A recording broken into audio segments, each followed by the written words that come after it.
but I don't... This is Dewbs Co. Sorry, we were just rudely interrupted. We were having a chat. Welcome back to Dewbs Co with me, Emily Carver. Keeping me company is, of course, Joe Phillips and Ben Habib, who is the CEO of First Property Group and a member of the Reform Party. I wonder how Reform will do.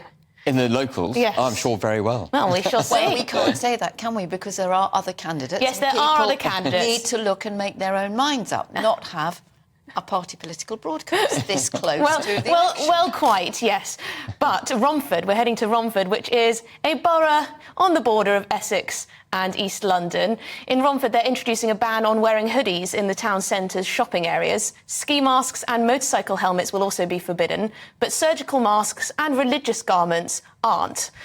This is all for the sake of tackling antisocial behaviour. I'm in two minds about this one because I am genuinely intimidated by groups or just single individuals with dark hoodies on, face masks. They're genuinely intimidating.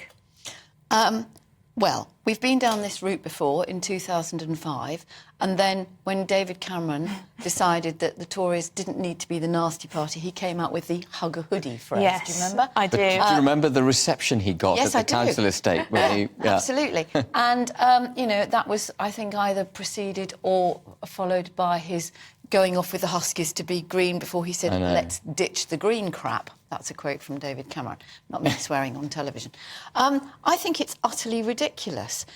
It is an item of clothing and it is demonising young people for an item of clothing. But why do they have to dress in such an intimidating fashion? It's not, how can it be intimidating? I find it extremely... That's you. I find it extremely intimidating. I find it intimidating too. Do you softie? I do. You know, if it's a perfectly nice day and someone's wearing a mask or a hood, you have to question why they're hiding their identity. Ski masks, yes, I would agree with you. I think Emily, I think the motorcycle helmets and ski masks are already banned, and obviously in most places you're asked to take off your motorcycle. Well, they're very fashionable with the Rude Boys at the moment. Well, the full-on mask here, hoodie up. Yeah. You know, it would be intimidating to most people, I would guess. Also, what's interesting is that there is a lot of support in Romford for this among the shopkeepers and workers who find that their shops are being terrorised by groups stealing and, funnily enough, they're often wearing these items of clothing. John has just emailed. He was born in Romford in 1943. He says, Romford was a genteel market town.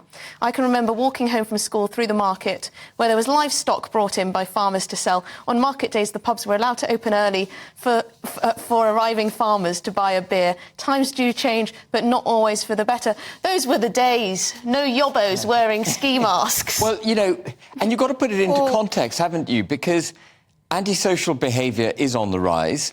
Petty crime, thievery, doesn't get prosecuted. 99%, one of the topics we were potentially going to discuss today was the fact that 99% of theft is not prosecuted, doesn't result in a charge. And incidentally, 97% of serious crime doesn't result in a charge.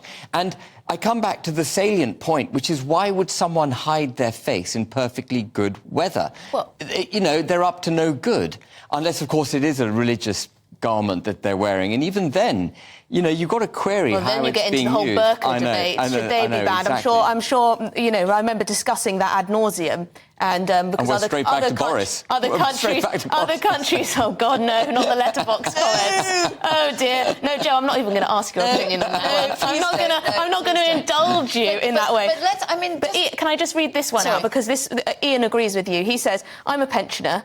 Because of the weather, all my coats have hoods. This ban is a flagrant violation of my and other law-abiding citizens' civil rights. Typical punish everybody because the police are too lazy to catch the crooks thinking by an obviously incompetent council. Yes, I mean, more police would be nice. Visible policing is the answer. And as Ben rightly says, and we all know from our own personal experience and anecdotally and factually, they will not and do not investigate the low-level It's not low level to the people who are victims of it. But we know that for years the police will not even investigate shoplifting under £200. So you can get off a tube or you can get off a bus, you can have a mate waiting in a car, you can go and do, 10 shops. And you're scot-free. Thank you very much. That's £2,000 worth of stuff. You can sell it in the pub. And the messaging to the public is actually you can commit petty crime and you will not risk punishment. And that is unacceptable. Well, this is the research the Labour Party has done also, which we were going to link in with this story, is that something like 99%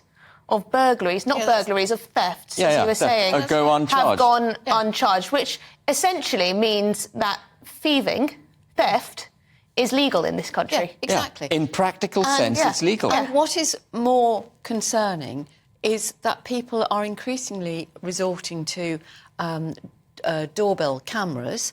Many people have dash cams on their car. In many cases, and particularly in rural areas, people can say, I know where my horse box is, I know where my tractor is, I've got a photograph, and still nothing happens. Now, if you are having groups of youths going in and stealing iPhones or whatever it is, then where are the police? I mean, I have been... because to ban every kid that's come off the school football field... And anyway, we had the same absolute hysteria about beatniks. We've had it about goths. We've had it about all sorts of things. No, I think everyone knows what I'm talking about here when I talk about people wearing hoodies and ski masks. It's the type of usually teenage boys hanging around on the street corners into the evening, into the dark, and looking very intimidating. And as a female, but I'm sure others as well, it can be very intimidating. James says all hoodies, ski masks and face coverings should be banned, mostly used by criminals, terrorists, paramilitaries who don't want to be identified. Should be illegal, James says. I hate walking about in the dark. I feel extremely vulnerable. I was stabbed very brutally and nastily several years ago. Oh, my goodness. And I was stabbed in the neck with a sharpened screwdriver. Ooh. And neither of the people who were involved in that were wearing hoodies. Oh, my God. But I cannot walk down the street. I'm so sorry. Were they apprehended? No. Oh, my God, so they've got away with it. But not for the want of trying. No, the police were absolutely brilliant. But, the point is, these awful things happen. I feel terribly anxious because of that. But you wouldn't want to take away other people's liberty to wear what they want, which, to be fair, is, a liberal outlook. You can't blame everyone for some perpetrators.